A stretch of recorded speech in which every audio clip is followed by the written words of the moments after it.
Among the world's great automobiles, none combines the mechanical superiority, the high performance, and the sheer beauty of the incomparable Bugatti. In August 1985, more than 30 vintage Bugattis were brought together for an international rally marking the 25th anniversary of the American Bugatti Club.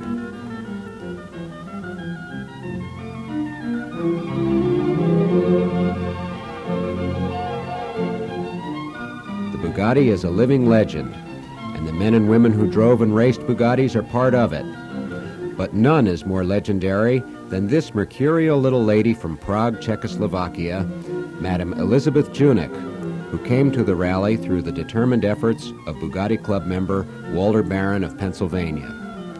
On first seeing Eliška Junek, one can hardly believe that she was one of the great international Bugatti drivers of all time.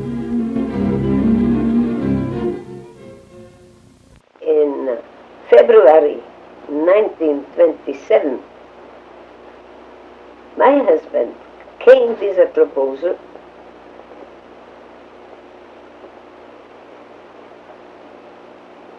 saying, we have seen nearly all Grand Prix, but we never have seen the Targa Florio in Sicily. What do you say? Saying to me, couldn't we try to participate there?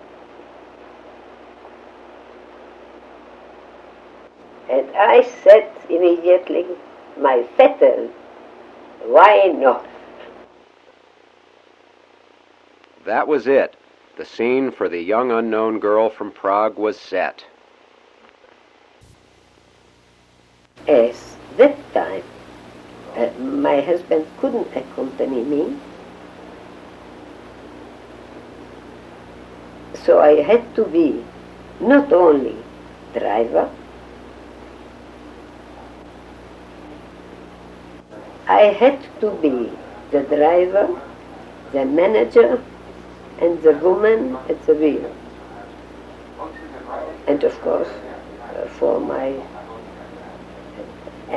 alone for my country.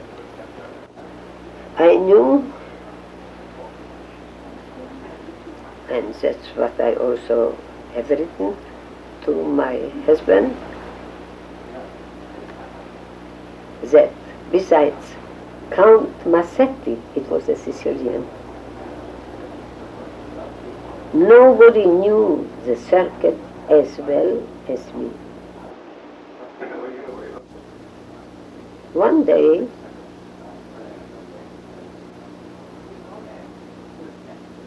I have done the 5 laps just as if it would be the race already, with my practice car.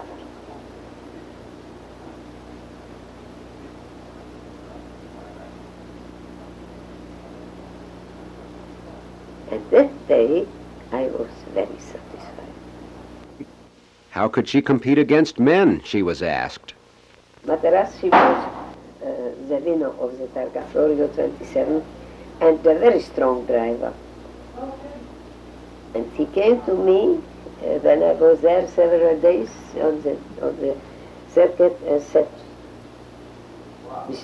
con questo non ci farà niente. Alexander, with this, you won't do nothing here. I say, questo non importante, ma quello.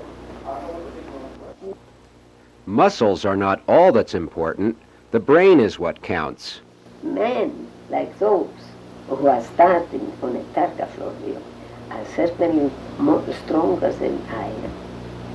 The only difference is that I have better prepared the race. 325 miles of rough, dusty roads with countless dangerous curves awaited the challengers. Count Florio, the sponsor of the race, had great admiration for that courageous little girl. He did everything for me. Imagine, not necessary to write. There were red stones, milestones, and the black numbers were pale already. And it was a good, thing for the memory, yeah? To be at the kilometer 43 or 44 or 46. And when he came every day to the tributes before the race. And once I said, "Have you any wishes?" I say, "Yes, one." You know, on the milestones, somewhere the number isn't invisible. I said, "Of course, so we have to do it." During the night it was done. There she was, after weeks of careful preparations, an almost unknown young woman among the most famous drivers of the time.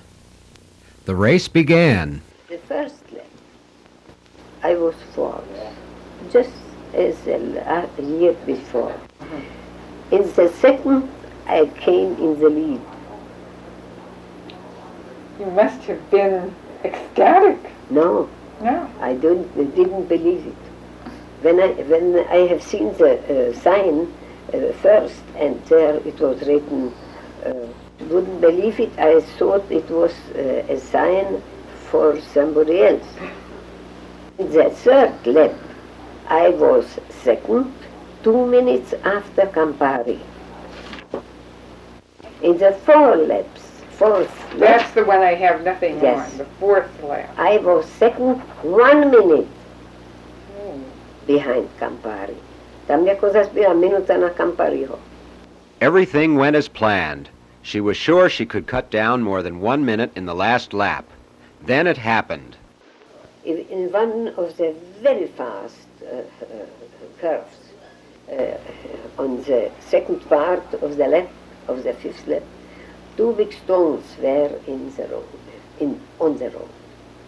The rear wheel has touched, and so we had to change. The flat tire. I so much wished that it may be my best lap. Technical problem have postponed me to the 5th place in the absolute classification. 10 minutes were lost, but when she crossed the finish line, the crowd cheered her as if she had won. She finished 5th overall and best among the private drivers. Left behind in the dust were Minoia, Dreyfus, Nuvolari. She was awarded a gold medal. And what a welcome in Prague.